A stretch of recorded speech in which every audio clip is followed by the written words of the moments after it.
Very good evening to all of you.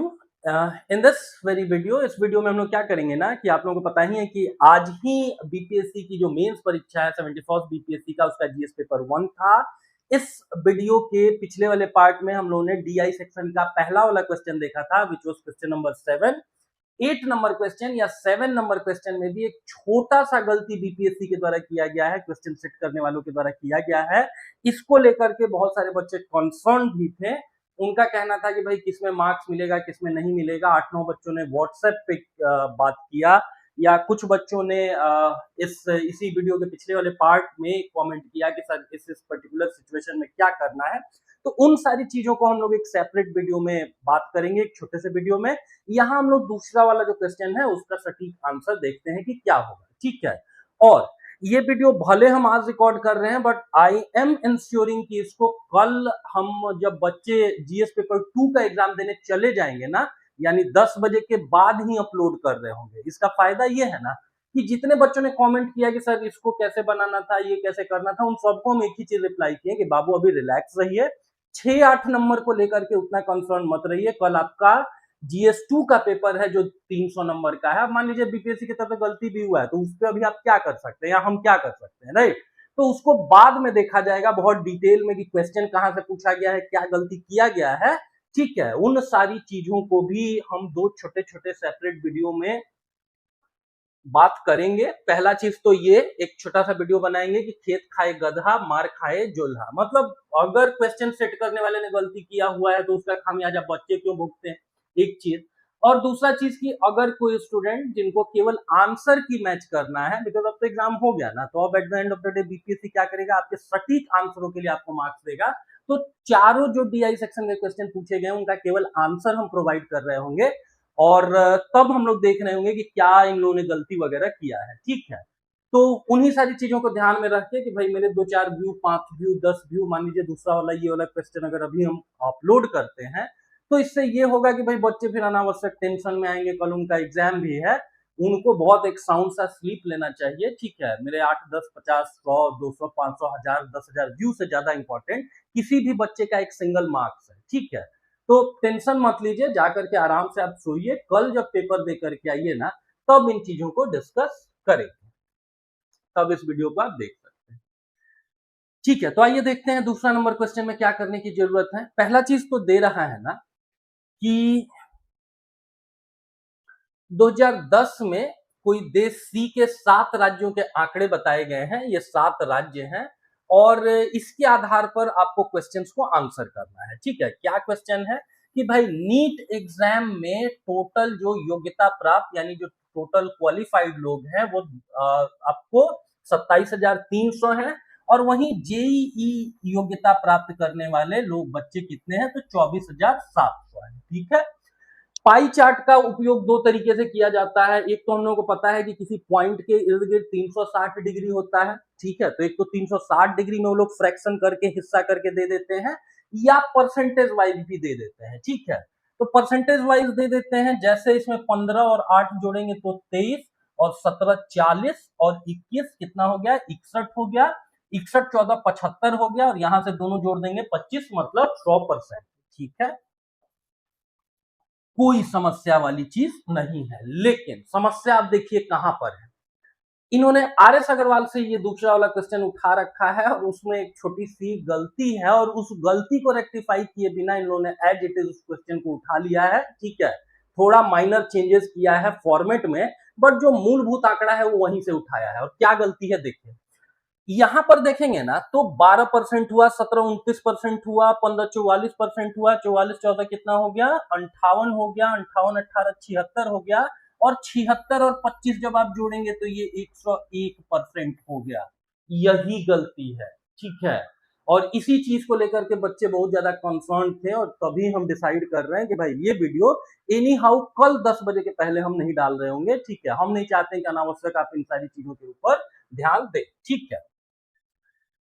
तो आइए देखते हैं कि इस क्वेश्चन को बनाना कैसे था। पहला चीज तो जानेंगे कि अब भाई इन लोगों ने अगर गलती दे रखा है तो आपको मानना होगा कि ये जो जितना भी नंबर है ना, ये 101 नहीं हो रहा है, 100 हो रहा है। ठीक है, इसके अतिरिक्त और कोई दूसरा तरीका नहीं है जिससे आप इस क्वेश्चन को बना सकें। ठीक है, तो मान लेना है कि इधर का डेटा तो सही है 100%, और ये डेटा भी इन लोगों ने 100% के इक्विवेलेंट दे रखा है। ठीक है, आइए अब क्वेश्चन को देखते हैं कि क्वेश्चन क्या है।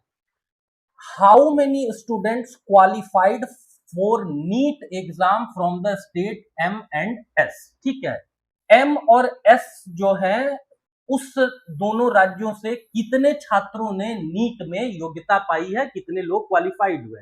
याद रखेंगे एम और एस, और एग्जाम है नीट।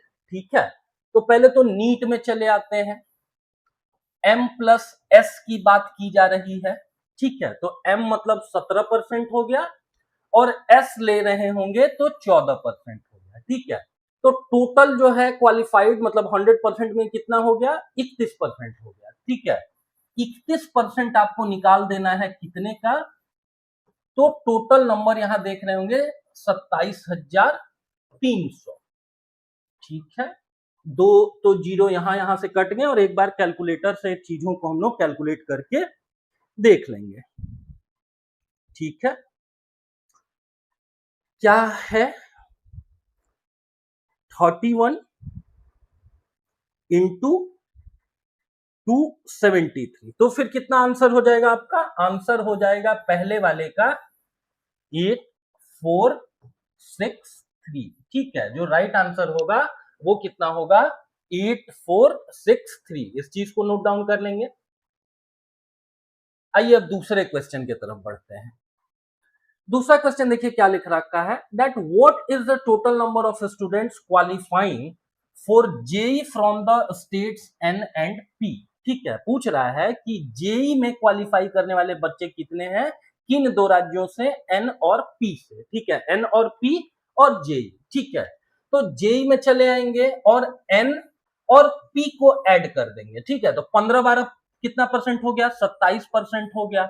अब 27/100 इंटू कितना करना होगा, जेई क्वालिफाई करने वाले बच्चे कितने हैं, 24,700 है। फिर वैसे ही 2 जीरो यहां से कट जाएगा, और अब की आप क्या करेंगे कि 27 को मल्टीप्लाई कर देंगे 247 से। ठीक है, तो फिर कितना आ जाएगा, 6669। ठीक है, एक चीज और ध्यान में रखेंगे कि यूजुअली चूंकि पब्लिक डोमेन में बीपीएससी कॉपियां डालता रहा है, तो कॉपियों को एनालाइज करने के बाद 500 प्लस कॉपियों को देखने के बाद हम क्या देखे हैं कि जो भी बच्चे आखिर में एक स्टेटमेंट के तौर पर पूर्णतया चीजों को लिखते हैं कि हाँ भाई इतना इतना इतना ये क्वालिफाइड है, उनको थोड़ा कहीं ना कहीं मतलब उनके कहीं भी मार्क्स वार्क्स आधा आधा नंबर भी नहीं काटते हैं।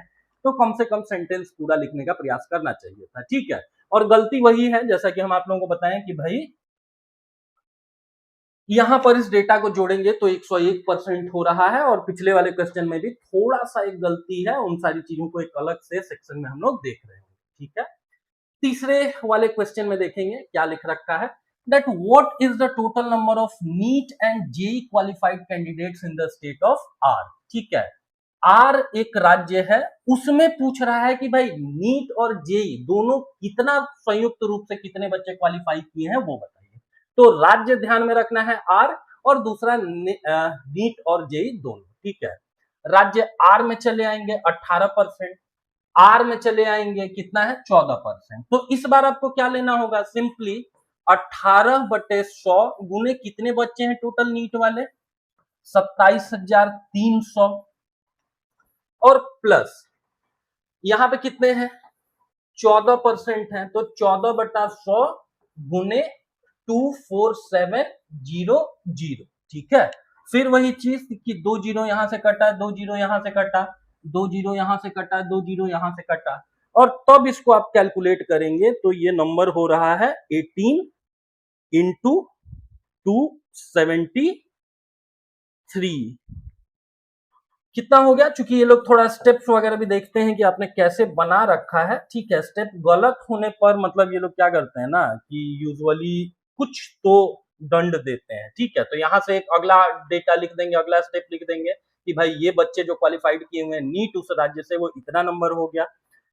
दूसरा फिर दूसरे राज्य से देखेंगे, ये है 14 इंटू 247 कितना हुआ? 3458। अब इन्हीं दोनों आंकड़ों को एक बार जोड़ देंगे तो 3458 में आपको जोड़ देना है 4914। कितना हुआ? टोटल 8372 ऐसे बच्चे हैं, 8372 ऐसे बच्चे हैं जो आर राज्य से आते हैं और इन्होंने, जिन बच्चों ने इन दोनों एग्जाम्स को क्वालिफाई कर रखा है। ठीक है, तो 3 नंबर तक सॉल्यूशन हम लोगों ने देखा। ठीक है, चौथे में आते हैं। What is the ratio between the number of JEE qualified candidates to NEET qualified candidate from state S? S एक राज्य है, उससे JEE क्वालिफाइड बच्चों और नीट क्वालिफाइड छात्रों का अनुपात क्या है? सिंपल सा क्वेश्चन है, राज्य S को पकड़ना है और रेशियो बताना है। पहले JEE का S राज्य, पहले JEE होना चाहिए और नीचे आपको नीट होना चाहिए। ठीक है, आ जाते हैं इधर को। ठीक है, एस राज्य, पहले जेई और नीचे को होना चाहिए, डिनोमिनेटर में आपको होना चाहिए नीट। ठीक है, तो एस राज्य का एक बार आंकड़ा देखेंगे, यहाँ पे 14% है। ठीक है, और दूसरे तरफ इधर को चले जाएंगे तो इधर को आंकड़ा कितना है एस राज्य के लिए? 21%। लेकिन ध्यान ये देना है अपने को एक छोटा सा चीज कि जेई इधर को लिखा हुआ है, मतलब ऊपर को नंबरेटर पे पहले हम लोगों को ये डेटा देना होगा। इसका मतलब ये रेशियो कितना होगा? 21/100 इंटू 24700। ठीक है, ये 2 जीरो फिर से कट गया यहां भी, और नीचे जब आप 14% दे रहे होंगे तो ये होगा 14/100। ठीक है, इंटू कितना है टोटल? 27,300।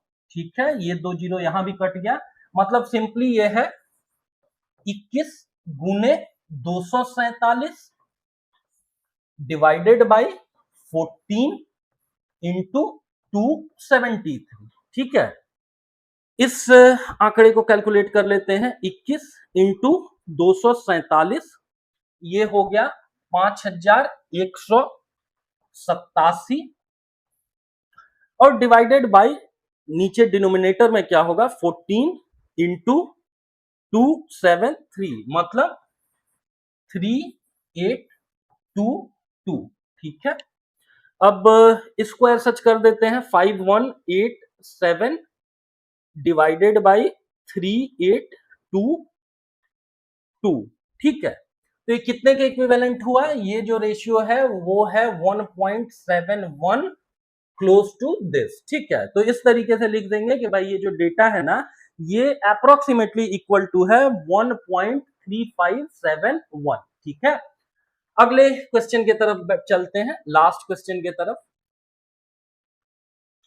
लास्ट क्वेश्चन देखिए क्या लिख रखा है, that what is the ratio between the number of student at JEE level from the state S to the number of student at NEET from Q. ठीक है, ये पूछ रहा है जेई का रेशियो बताना है एस राज्य से, डिवाइडेड बाई नीट का रेशियो बताना है क्यू राज्य से। ठीक है, JEE S divided by NEET from Q. फिर से यहां आते हैं, तो देखिए JEE from the S state तो अभी हम लोगों ने निकाला हुआ था ना कि 21/100 डिवाइडेड बाई 24,700। ठीक है, तो दैट मीन्स जो ये क्वेश्चन पूछ रहा है, क्या क्वेश्चन है कि जेई निकालना है एस से, डिवाइडेड बाई नीट निकालना है क्यू से। ठीक है, जेई निकालना है एस से और नीट निकालना है क्यू से। ठीक है, तो जेई एस से कितना हो जाएगा? अभी थोड़ी देर पहले किया था हम लोगों ने, कितना प्रतिशत है? 21% है, इंटू 24,700। ठीक है, डिवाइडेड बाई नीट वाले सेक्शन में जाकर के क्यू का वेटेज देखेंगे। क्यू का वेटेज कितना है? केवल 13% है, तो 13/100 और इंटू कितना कर देंगे? 27,300। ठीक है, 27,300। यहां पे भी 2 जीरो कट जाएंगे, मतलब ये होगा 21 गुने 247, 21 गुने 247। अभी थोड़ी देर पहले हम लोगों ने किया हुआ था, कितना था ये 5187 डिवाइडेड बाई आपको कर देना है 13 इंटू 273। ठीक है, कितना हुआ ये 3549। ठीक है, अब इस आंकड़े को अगर हम लोग देखेंगे तो 5187 डिवाइडेड बाई 3549, ये कितना हुआ 1.4615 के इक्विवेलेंट हुआ। ठीक है, तो ये पहले वाले क्वेश्चन का आपको सॉल्यूशन था, बट उसमें भी एक गिवन चीज ये है ना सर कि भाई ये डेटा जोड़ेंगे तो ये 100% नहीं 101% है। बहुत सारे बच्चों ने व्हाट्सएप पे भी कमेंट किया, बहुत सारे बच्चे टेंस भी है, हमको पता है ना कि किस सिचुएशन में हम बिहार के लोग तैयारी करते हैं। ठीक है, तो अब उस चीज को लेकर के एक सेपरेट वीडियो हम छोटा सा बना रहे होंगे कि बीपीएससी को भी भाई क्या करना चाहिए, बिकॉज आपकी गलती है ना, आपने जिनके थ्रू क्वेश्चन सेट कराया उनके तरफ से गलती हुआ है। ठीक है, छोटा ही गलती है बट है तो गलती ही ना। लेट्स से कि भाई हम इसलिए इस क्वेश्चन को बनाने से ना झिझक गए बिकॉज हम देख रहे हैं कि भाई 101% है, और वास्तव में जो 8वां नंबर क्वेश्चन है ना उसमें ये वाला क्वेश्चन आसान है, जो दूसरा वाला क्वेश्चन है वो भी ठीक है, लेकिन थोड़ा उसमें कैलकुलेशन वगैरह आपको करने का जरूरत पड़ेगा। इसमें पांचों क्वेश्चन को एक्चुअली में करने में आपने देखा होगा ना कि 5-10 सेकंड से ज्यादा नहीं लग रहा था, बहुत सिंपल सिंपल स्टेटमेंट थे, जबकि दूसरा वाला रिलेटिवली इसके मुकाबले टफ है। आइए उसको भी थोड़ा देखते हैं। ठीक है, आइए देखते हैं क्या पूछ रखा है। बोल रहा है कि भाई फिगर 3 को स्टडी करिए, टेबल 2 को कलेक्टिवली स्टडी करिए। ये 7 टाउन्स का डेटा दिया हुआ है किसी कंट्री सी में 2010 ईयर में, और उसके आधार पर आपको कुछ कुछ चीजें बतानी है। ठीक है, तो अब देखिए जो आर एस अग्रवाल में क्वेश्चन दिया गया है ना उसमें उसको अलग तरीके से दिया गया है, कोई एक और शायद गरीबी रेखा पॉवर्टी लाइन के ऊपर बात किया गया है। तो पॉवर्टी लाइन में क्या होता है कि ये या तो गरीबी रेखा से नीचे है या तो गरीबी रेखा से ऊपर है। यहां पर आपको मान करके चलना होगा ना कि या तो समाज में सारे के सारे लोग विवाहित हैं,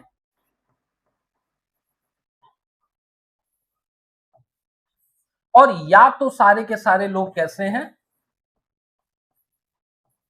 तलाकशुदा है। ठीक है, इस परसेप्शन को क्रिएट किए बिना, ये माने बिना आप इस क्वेश्चन को नहीं बना पाएंगे। ठीक है, मतलब बीपीएससी भी बता रहा है कि अगर आप कुंवारे हैं तो आपका कोई इज्जत नहीं है, and this is the exact reason कि इस क्वेश्चन को ऐसे ही बनाना होगा। ठीक है,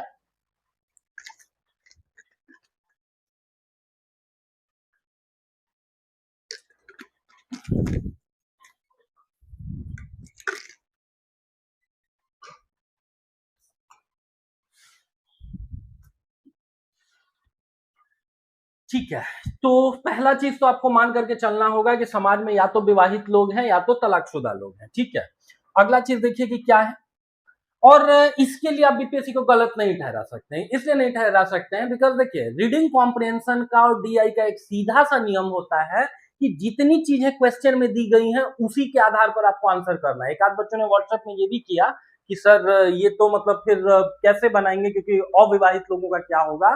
तो भाई मेरे, रीडिंग कॉम्प्रिहेंशन और डीआई का सीधा सा कॉन्सेप्ट होता है ना कि जितना वहां पर दिया गया है उसी के आधार पर आपको मान लेना है कि आपका दुनिया फॉर द टाइम बीइंग उसी रीडिंग कॉम्प्रिहेंशन उसी डीआई वाले सेक्शन में सिमटा हुआ है। ठीक है, अगर जैसे हम लोगों को पता है कि भाई ग्रीन हाउस गैसेस के कारण क्या हो रहा है, पॉल्यूशन हो रहा है, लेकिन किसी रीडिंग कॉम्प्रिहेंशन में दे रहा है कि भाई ग्रीन हाउस गैसेस तो बड़ी अच्छी चीज है, वो तो हर जगह उनका प्रसार प्रसार होना चाहिए, प्रचार प्रसार होना चाहिए, ज्यादा से ज्यादा इन्वायरमेंट में वो होना चाहिए, तो उसको आपको सच मानना है, वहां पे आप अपना दिमाग नहीं लगा सकते हैं। ठीक है, स्टेटमेंट में ही दिया हुआ होता है कि दिए गए कॉम्प्रिहेंशन के आधार पर, पाठ्यांश के आधार पर आपको प्रश्नों के उत्तर देने हैं। यहां पर भी क्या दे रखा है कि भाई इन्हीं दोनों डेटास तक आप अपनी दुनिया समेट लीजिए। ठीक है, तो प्रोपोर्शन ऑफ मैरिड पॉपुलेशन दे रखा है 7 शहरों में। ठीक है, कहने का मतलब ये है कि 2010 में अगर सारे 7 शहरों को मिलाकर के 100 ही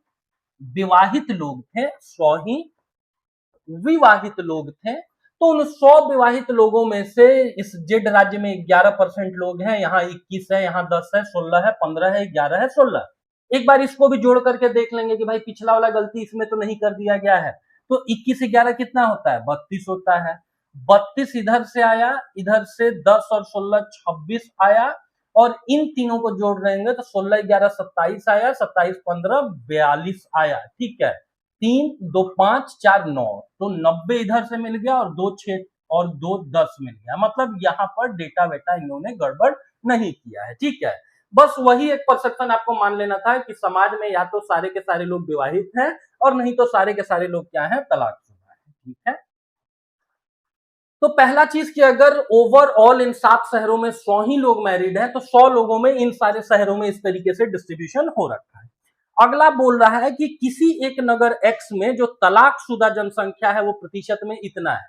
तो एक्स में अगर तलाकशुदा लोग 38% है तो इसका मतलब जो मैरिड लोग हैं वो 62% हो गए, यहां पर 48% हो गए, यहां पर 100 माइनस 42 58 हो गए, यहां पर 49 हो गए, यहां पर 51 हो गए, यहां पर 54 हो गए, और वी वाले में फिर 42 हो गए। ठीक है, तो इतना एक काम छोटा सा कर लेना था। आगे देखते हैं कि आगे क्या पूछ रखा है। Find the number of married people in the town S if divorce population of the town X is 12,107।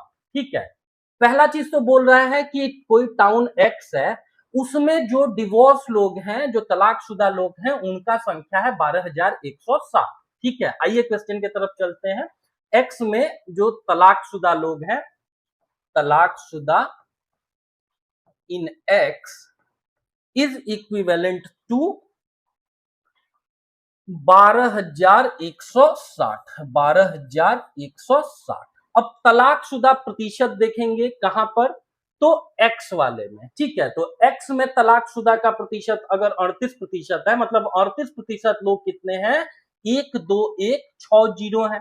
ठीक है, इसका मतलब जो मैरिड लोग होंगे एक्स में वो फिर कितने होंगे, अगर 38% का वैल्यू इतना है, 12,160 है, तो इसका मतलब ये हुआ कि 1% का वैल्यू जो होगा 12,160 डिवाइडेड बाई 38 होगा, और आपको निकालना है कितना, तो 62%। तो 62 से इसको मल्टीप्लाई कर देंगे, 62 से इसको मल्टीप्लाई कर देंगे, ये मैरिड लोगों का प्रतिशत निकल रहा है किस राज्य में, तो एक्स राज्य में। ठीक है, अगला देखिए क्या पूछ रखा है। तो एस में विवाहित लोगों की संख्या अब आपको ज्ञात करनी है कि नगर एस में कितने लोग विवाहित हैं। ठीक है, अब यहां पर देखिए कि एस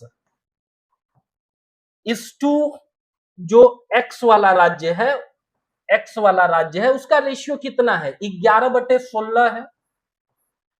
ठीक है, इसका मतलब अगर ये संख्या आ रहा है मैरिड लोगों का, तो इससे अगर आपको ये आंकड़ा निकालना है कि भाई ये जो दूसरा वाला राज्य है इसमें मैरिड लोग कितने हैं, तो इसको फिर इसी रेशियो में आपको कर देना चाहिए। ठीक है, इसी रेशियो में आपको कर देना चाहिए। अब इसको कैलकुलेटर पे हम लोग कैलकुलेट करते हैं, देखते हैं ये आंकड़ा कितना आता है। ठीक है, 12160 इंटू 62 इंटू 11। ठीक है, डिवाइडेड बाई 38 और डिवाइडेड बाई 16। ठीक है, तो ये कितना आ गया टोटल, 13,640। इसका मतलब जो पहला वाला क्वेश्चन होगा, जो पहला वाला क्वेश्चन होगा उसका फिर आंसर आप लोगों के लिए हो रहा होगा 13,640। ठीक है, अब आप इस चीज को मैच कर सकते थे, लेकिन हम जानबूझ करके इसको मतलब कल के पहले इस वीडियो को नहीं अपलोड करेंगे, इसीलिए इसमें जो कैलकुलेशन है वो थोड़ा ज्यादा लेंदी है, थोड़ा लैंग्वेज भी उतना सिंपल नहीं है जितना पहला वाला क्वेश्चन में है। लेकिन पहले वाले क्वेश्चन के साथ सबसे बड़ा समस्या ये है कि सर डेटा ही गलत दे रखा है, और बहुत सारे बच्चे कंफ्यूज हुए होंगे, और जिसमें उनका कोई गलती नहीं है भाई। आप अगर आप ये बोलेंगे RS अग्रवाल में दिया हुआ है, तो भाई जिन्होंने भी क्वेश्चन सेट किया हुआ है ना, उनको तो कम से कम एक बार रिफर करना चाहिए था ना, एक बार खुद बना करके देखते फिर बच्चों से बनवाते। दुनिया में सबसे आसान काम यही है कि भाई वो कर दो ये कर दो, जब अपने करना पड़ता है ना तब चीजें पता चलती हैं कि भाई उतनी आसान नहीं। अगला क्वेश्चन देखिए क्या लिख रखा है। तो पहले वाले का आंसर हम लोगों ने देखा। अगला देखिए, find the ratio of divorce population in town T to that of divorce population in town Z. ठीक है, डिवोर्स पॉपुलेशन की बात कर रहा है टी में और जेड में। ठीक है, डिवोर्स पॉपुलेशन की बात की जा रही है। इसको एक बार डिलीट कर देते हैं। ये नीचे वाला डेटा नहीं डिलीट करिएगा, ये मतलब आपके काम का डेटा है। ठीक है, मतलब बहुत सिंपल सा ही है, लेकिन ठीक है, इसको रहने देते हैं, इसका यूज है। अब आते हैं क्वेश्चन की तरफ। क्वेश्चन पूछ रहा है कि divorce population town T is to divorce population in D. ठीक है, divorce population in town T divided by town Z. और किस कॉन्टेक्स्ट में देखना है? तो केवल डिवोर्स पॉपुलेशन के कॉन्टेक्स्ट में देखना है। ठीक है, अब इस क्वेश्चन को कैसे किया जा सकता है उसको देखते हैं। पहला चीज तो ये जानेंगे कि भाई डिवोर्स पॉपुलेशन का जो परसेंटेज है उस चीज को हम लोग कैसे निकाल सकते हैं। ठीक है, पहला चीज तो जानेंगे कि जब भाई जो डिवोर्स लोग हैं उसके अतिरिक्त जो लोग हैं वो मैरिड हैं। तो जो टी वाला टाउन है ना, उसमें आप देखेंगे कि 54% लोग जो है वो क्या है, मैरिड है टी में। और वहीं जेड वाले राज्य में चले जाएंगे तो 58% लोग जो हैं वो क्या है, मैरिड है। ठीक है, इस डेटा से हम लोगों को पता चला। अनदर चीज ये पता चल रहा है, ये जेड का डेटा है, ये टी का डेटा है। अगला चीज हम लोगों को क्या पता चल रहा है सर, कि भाई जो 54% और ये 58% का डेटा है ना, इसका आपस में रेशियो क्या है? तो टी राज्य को एक बार निकाल लेंगे, ये 21 हो गया। और वहीं जेड राज्य को एक बार निकाल रहे होंगे तो ये 11 हो गया। ठीक है, क्वेश्चन सिंपली ये है कि 54% ऑफ मैरिड पॉपुलेशन 21 है और 58% जो मैरिड पॉपुलेशन है उसका रेशियो 11 है। ठीक है, तो जो बचा हुआ ये पॉपुलेशन का परसेंटेज है वो कितना होगा? 54 में से अगर आप निकाल देंगे तो 100 में से निकालेंगे तो कितना होगा? 46 होगा। और वहीं 58 को जब आप निकाल रहे होंगे तो वो कितना होगा? वो 42 होगा। ठीक है, तो इस तरीके से क्वेश्चन को ब्रेक डाउन करना था। And this is the exact reason कि हम बार बार बोल रहे हैं कि भाई ये वाला जो क्वेश्चन था ना, इसको करना रिलेटिवली ज्यादा लेंदी था। इसमें ज्यादा एजम्पशन लगाना पड़ेगा आपको। ठीक है, बार बार डेटा को रिफर करना पड़ेगा। लेकिन वो जो पिछला वाला आसान वाला है उसमें तो डेटा ही इन्होंने गलत दे रखा है।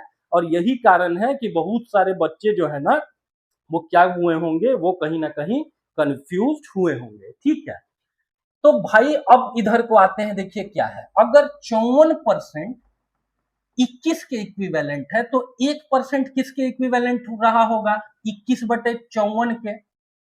और अगर 46% निकालना है तो 1% अगर इतना है तो 46% के लिए इसको 46 से मल्टीप्लाई कर देंगे। ठीक है, सिमिलरली नीचे वाले में जब आप आ रहे होंगे तो अगर आप देखिए कि 58% 11 के बराबर है तो इसका मतलब 1% कितने के बराबर होगा? 11/58 के बराबर होगा। ठीक है, लेकिन हमको रेशियो किसका निकालना है? तो 42% का निकालना है। अगर 1% इतना है तो 42% कितना हो जाएगा? इतना हो जाएगा। अब आपको सिंपली कुछ नहीं करना है, ये वाला जो आपके पास इक्वेशन आ रखा है, इस इक्वेशन को आपको सॉल्व कर देना है। ठीक है, ये वाला नीचे चला आएगा और 58 ऊपर चला जाएगा। ठीक है, तो इसको कैलकुलेट करके देखते हैं। 21 हुआ इंटू 46 हुआ और ये ऊपर को चला जाएगा तो इंटू 58 हुआ। मतलब यहां पर एक नंबर आ रखा है,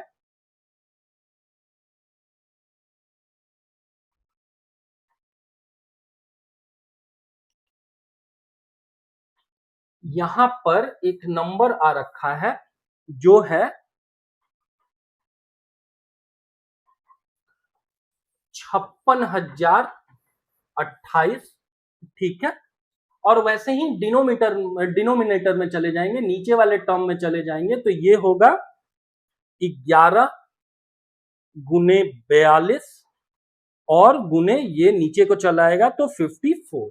तो ये हो जाएगा फिर 24,948। ठीक है, अब इस आंकड़े को एक बार निकाल देंगे कि भाई 56,028 डिवाइडेड बाई 24,948, ये कितना हुआ?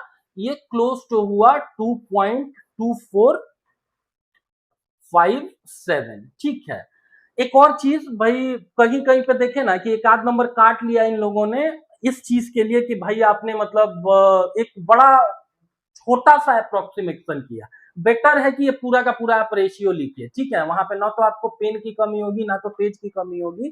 कहीं कहीं पर देखे ना कि किसी किसी ने अप्रोक्सीमेटली करके 2.24 करके लिखा, मतलब ये क्वेश्चन पिछली बार थोड़े पूछा गया है, लेकिन इन सर्टेन केसेस देखा गया कि भाई उस तरीके से भी ये लोग मार्क्स वार्क्स क्या करते हैं, आपके कट कर देते हैं। ठीक है, तो ये क्वेश्चन हो गया।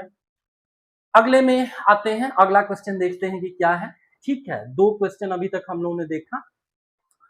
अगला क्वेश्चन देखते हैं कि अगले क्वेश्चन में क्या करने की जरूरत है। यदि नगर आर में विवाहित लोगों की संख्या 32,000 है तो नगर वाई की तलाकशुदा जनसंख्या कितनी होगी? ठीक है, यही संभवतः एक ऐसा क्वेश्चन था ना जिसमें बहुत कैलकुलेशन करने का जरूरत नहीं है। क्यों नहीं है? देखिए, आर में विवाहित लोगों की संख्या 32,000 है। ठीक है, आर में एक बार इसको पूरे को हम क्या करते हैं, डिलीट करते हैं। ठीक है, आर में बोल रहा है कि विवाहित लोग 32,000 है।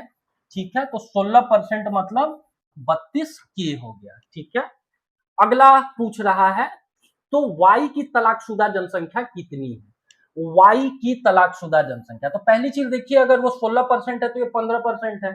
इसका मतलब ये हुआ कि अगर नंबर में ये 32,000 है तो रेशियो 15/16 करेंगे तो इसका मतलब वाई शहर के जो विवाहित लोग हैं वो कितने होंगे?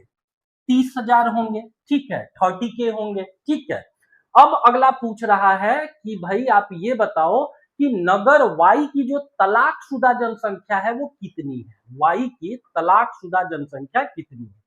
वाई में आ जाएंगे। अब देखिए, तलाकशुदा जनसंख्या का प्रतिशत 52 है, इसका मतलब शादीशुदा का कितना हुआ? 48 हुआ। 48% आपको कितना है? 30,000। मतलब 1% कितना हुआ? 30,000 डिवाइडेड बाई 48। तो फिर 52% कितना हुआ? तो इसको 52 से क्या कर देंगे? मल्टीप्लाई कर देंगे। ठीक है, अब इस रेशियो को देखते हैं। 30,000 इंटू 52 डिवाइडेड बाई 48, तो ये नंबर कितना आ रहा है? 32,500। ठीक है, तो राइट आंसर फिर कितना हो जाएगा? 32,500। ठीक है, तो अभी तक हम लोगों ने 3 क्वेश्चंस को देखा और पिछले वाले क्वेश्चन के मुकाबले आप लोग देख रहे होंगे ना कि यही एकलौता ऐसा क्वेश्चन था ना जो स्ट्रेट फॉरवर्ड था, बड़ा आसान सा था। बाकी सब में आसान तो सब है लेकिन लेंदी कैलकुलेशन है। पिछले वाले में कोई लेंदी कैलकुलेशन नहीं था। ठीक है, 2-3 क्वेश्चन तो ऐसे हैं जो सिंगल एक चार्ट के, पाई चार्ट के सारे बन रहे थे और यही कारण है कि ये वाला क्वेश्चन इतना आसान नहीं है।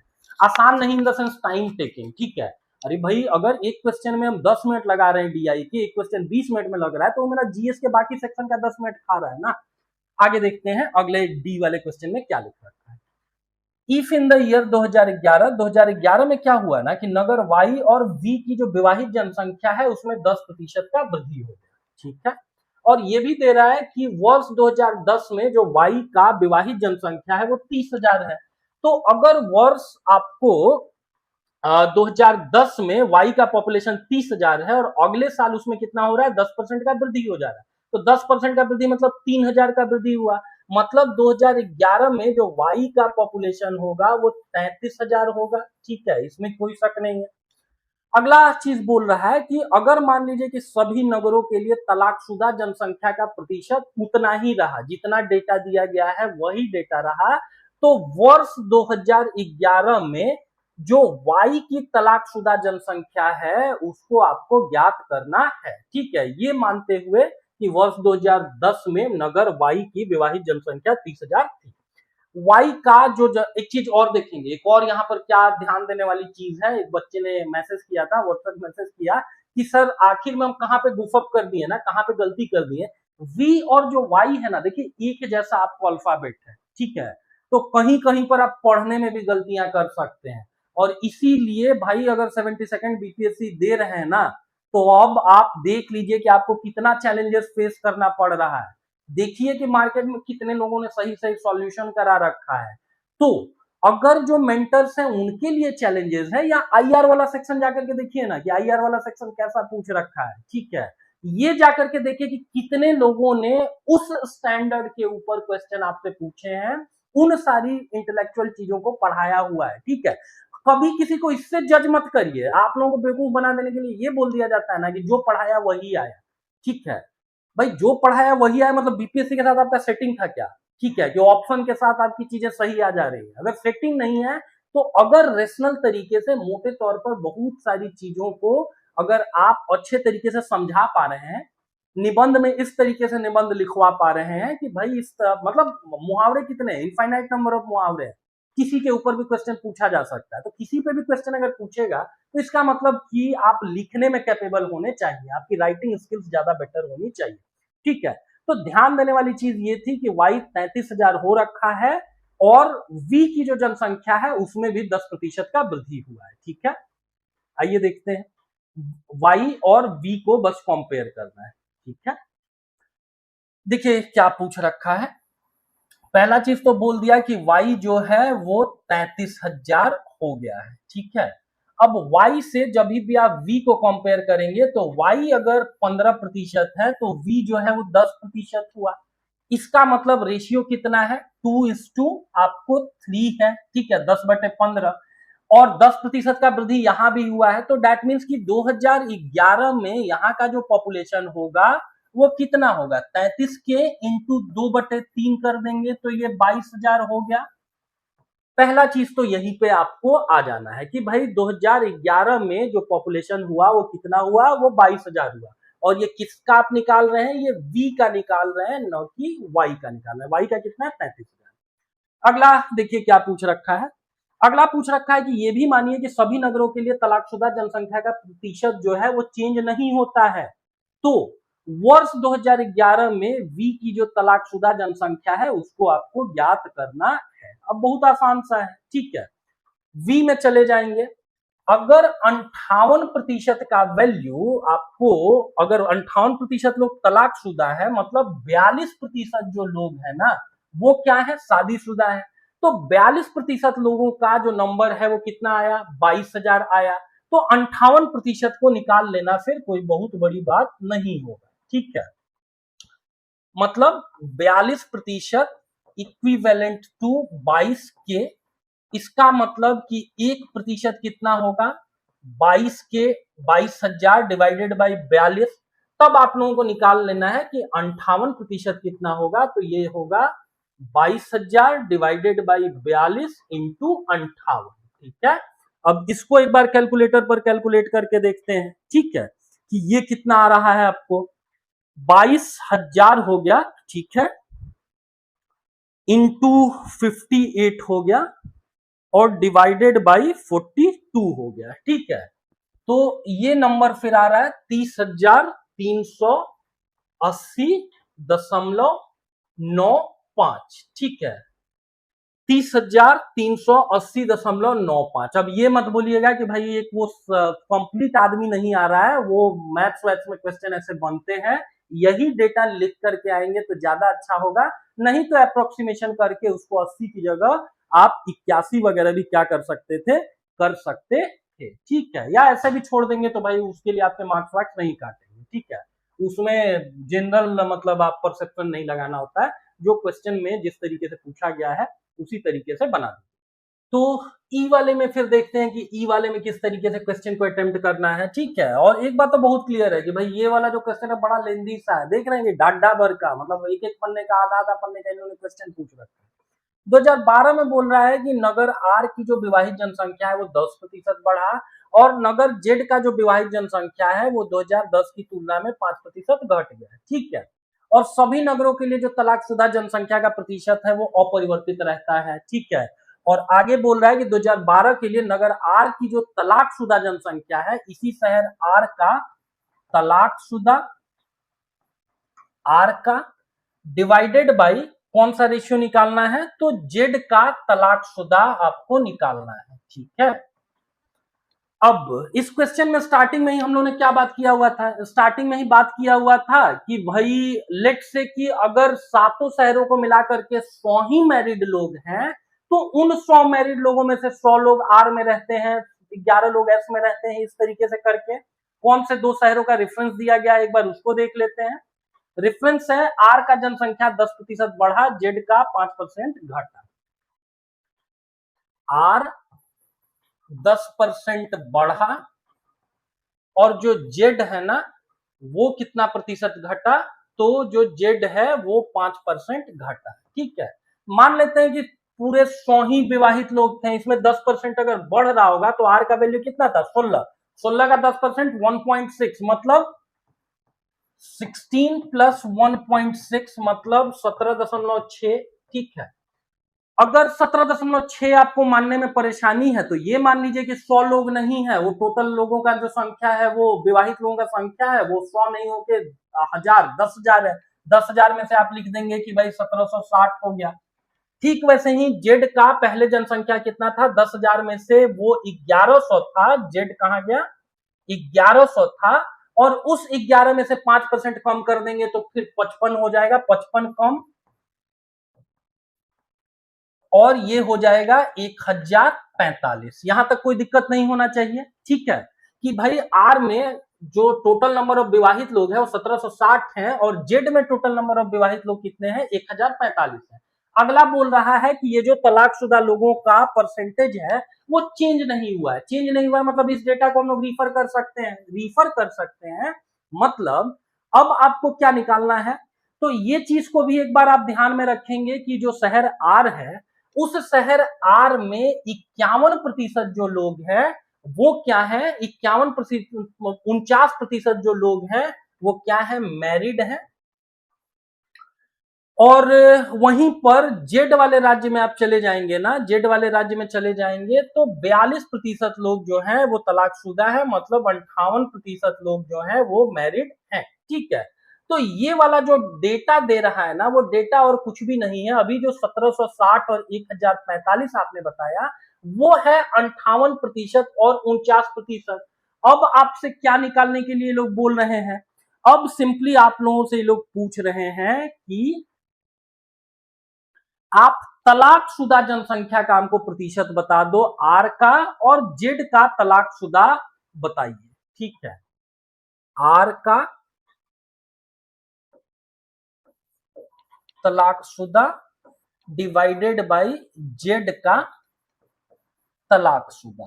ठीक है, तो आर का तलाकशुदा डिवाइडेड बाय जेड का अगर आपको तलाकशुदा निकालना होगा तो हम लोगों ने बात किया ना कि भाई अगर एक डेटा 49% है दूसरा 51% है तो आपको 51% कर देना होगा 1760 का, और फिर डिनोमिनेटर में ठीक वैसे ही फिर आप लोग क्या रखेंगे, डिनोमिनेटर में अगर वहां पर 51% आप रख रहे हैं तो यहां पर कितना रखना होगा, जेड के मामले में 42% रखना होगा। तो 42% कितना कर देना है आपको 1045 का। इस चीज को एक बार आप कैलकुलेट करेंगे तो मतलब डिवाइडेड बाई 100 करके भी करेंगे तो 100 तो कट जाएगा ना, तो ये आंकड़ा हुआ 51 गुने 1760 डिवाइडेड बाई 42 डिवाइडेड बाई 1045। ठीक है, तो ये रेशियो फिर कितना आ रहा है 2.04511 के पास। ठीक है, तो इतना भी रख सकते हैं या क्लोज टू 2.04 कर सकते हैं। तो ये था 8वां नंबर क्वेश्चन, और फिर इसको हम 10 बजे के बाद ही अपलोड करेंगे कल, ताकि बच्चे एग्जाम देने चले जाएं, इन सारी चीजों को लेकर के टेंशन में नहीं रहे। देखिए किसी का भी एग्जाम है ना सर, ठीक है, तो लड़के ऑलरेडी टेंशन में रहते हैं, कहाँ कहाँ से वो एग्जाम देने के लिए आ रहे हैं, शहर में होटल ले रहे हैं, घर वालों की उम्मीदें हैं। वैसे में जितने भी लोगों ने बोला कि इस क्वेश्चन में क्या होगा उस क्वेश्चन में क्या होगा, उनको हम सिंपली यही बोले कि बाबू धैर्य रखिए, कल के बाद हम लोग बात कर रहे होंगे, एक बार जीएस पेपर 2 आप दे करके आ जाइए, उसके बाद हम लोग बात कर रहे होंगे। इस वीडियो को हम अगले दिन 10 बजे के बाद अपलोड करेंगे। और दो छोटी छोटी चीजें और बताते हैं, डीआई सेक्शन 1 का अगर आपने वीडियो नहीं देखा हुआ है, सॉल्यूशन नहीं देखा हुआ है तो उसको जाकर के देख लीजिए। दो छोटा छोटा वीडियो हम दो सेपरेट टॉपिक्स पे बताने वाले हैं। छोटा छोटा सिली मिस्टेक्स बीपीएससी की तरफ से क्वेश्चन सेट करने में किया गया है। अब बीपीएससी इतना अच्छा काम कर रहा है पिछले कुछ समय से कि वो खुद से आकर के पब्लिक डोमेन में बहुत सारी चीजें बताता है। तो अब इस क्वेश्चन के ऊपर भी उनको बताना चाहिए कि क्या सारे बच्चों को मार्क्स मिलेगा या किस तरीके से आप वेटेज कर रहे होंगे, या आपका गलती, आपको लगेगा कि भाई आपकी गलती के भी आप छात्र इस चीज का खामियाजा भुगते हैं। ठीक है, तो उन चीजों को डिटेल में बात करेंगे। इसके अतिरिक्त एक छोटा सा वीडियो हम केवल इस चीज के लिए बना देंगे कि जो भी डीआई सेक्शन के 4 क्वेश्चन हैं उनका केवल आंसर, कि ये आंसर जो है वो आप देख लीजिए, बिकॉज हो सकता है कि आपके लिए जो ओवरऑल सॉल्यूशन हो अब काम का नहीं हो। ये वीडियो उन बच्चों के लिए ज्यादा काम का है जिनको 72nd बीपीएससी देना है। हरिवंश राय बच्चन साहब की पंक्तियां हैं, पूर्व चलने के बटोही बाट की पहचान कर ले। जिस रास्ते पर चलने वाले हैं ना, वो देख लीजिए कि वो रास्ता ऐसा है। ठीक है, और यही कारण है कि भाई आपको अगर अभी से तैयारी करनी है तो करंट अफेयर्स वन लाइनर पढ़ना छोड़ दीजिए, छोड़िए मत, मतलब उन किताबों को भी रिफर करिए, बट डिटेल में भी पढ़िए। एआईडीओ का देखिए पेपर कैसा पूछा गया है। ठीक है, तो इन्हीं दो छोटे छोटे टॉपिक्स के ऊपर छोटा छोटा वीडियो, एक सेपरेट वीडियो जिसमें केवल आंसर्स हम, मतलब उसमें कोई एक्सप्लेनेशन नहीं होगा, केवल आंसर दे दिए जाएंगे कि उनसे आप मैच कर लीजिए। और एक चीज की भाई बीपीएससी की तरफ से डीआई सेक्शन में गलती हुआ है तो उसके लिए क्या, कैसे इसको रेक्टिफाई किया जा सकता है, क्या सुधार हो सकता है, बीपीएससी क्या चीजों को एक्सेप्ट करेगा, तो चीजें उनके क्रेडिबिलिटी के लिए भी अच्छी होंगी, बाकी चीजों के लिए भी अच्छी होंगी। अगर अभी तक आपने हमारे चैनल को सब्सक्राइब नहीं किया हुआ है तो इट्स हम्बल रिक्वेस्ट कि एक बार सब्सक्राइब कर देंगे। कल वाला जो वीडियो था ना, उसमें आप लोगों ने इतना प्यार दिखाया कि उसके कारण मेरे पास 30 या 32 सब्सक्राइबर है। So thanks a lot for that thing. और अगर 12-13 आप सब्सक्राइबर और लोग अगर सब्सक्राइब कर देते हैं ना, तो ये जो जीएस पेपर 2 वाला है उसका डिस्कशन फिर हम लाइव आकर के ले पाएंगे। And for that reason please subscribe to my channel. And last but not the least, thanks for watching. Keep learning, पढ़ाई करते रहिए। सफल एक दिन में तो नहीं होंगे, लेकिन पढ़ते रहेंगे तो एक दिन जरूर सफल होंगे। हर हर महादेव।